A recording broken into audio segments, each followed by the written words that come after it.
Maupay nga aga mga idol ko. Suya na aton i-reflex sa aton mga lakad na sikreto kay komplikado. Dere kasi pwede i-upload diretso kay sigurado magkakagulo. Maaram naman kamuhamon nga tulo nga damo tinatago nga sikreto. Pero mga lodi, ayaw kamo ipausahin doro kay normal la iton hiton mga gwapo.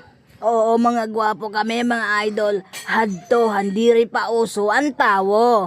So yan na kay maabot na kita ito namon destinasyon, makita na kamo hiton paraiso. Pero maupay unta ito namon bakasyon, kunupod namon iton amon mga chicks nga tulo.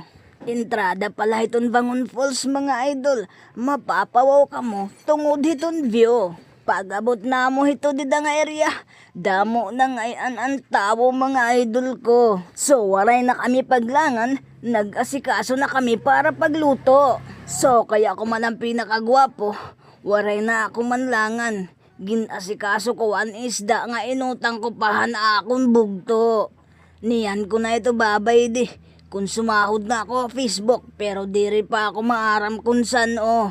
Pero siring pahan mga kalagsan, waray man maraot kung mahulat kala kung san o ito ni motor no. Hapag kaya na, i-enjoy laanay naton, ito naton gimbubuhat nga trabaho. Shoutout ngayon, ito na akong star sinder, Philip sa Bulaw Alvarena nga gwapo, taga Barangay Ginmayuhan, kababaryo ko ito. Shoutout ngayon, ito na akong mga padi, nga padayon nga nabulig ha akon. Kung pati unan o magiging maupay ito na akong mga video. Shoutout kan Jackson Anwa, ngan balanihiga vlogger.